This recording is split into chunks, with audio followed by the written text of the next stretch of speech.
We all know, proteins are building blocks for any organism and they help in performing simple functions like moving the limbs to complex ones like digestion and respiration.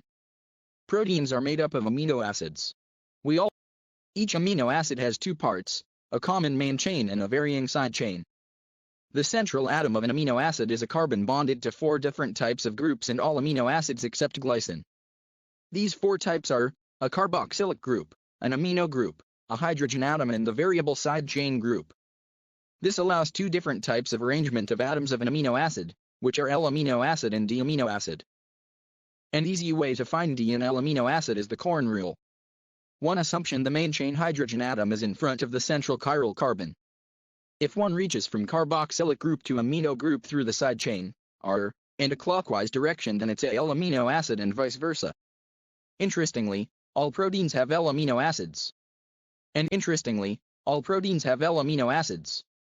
D-amino acids perform functions like neurotransmitters, etc. In fact, our brain cells are highly enriched in D-amino acids and are necessary for transmitting signals from one nerve cell to another. Surprisingly, D-amino acids are absent in proteins, yet CCMB work with such enzyme, which is known as deaminoacyltRNA deacylase or DTD. We have solved the structure of DTD that shows and explains that DTD works on L-chiral rejection mechanism. The pocket is designed in such a way that allows chiral selectivity to select only deaminoacylated and loosely the glycylated tRNAs. The catalytic pocket made up of GLY-cis pro motif cleaves the ester bond between amino acid and tRNA to avoid presence of deamino acids in proteins.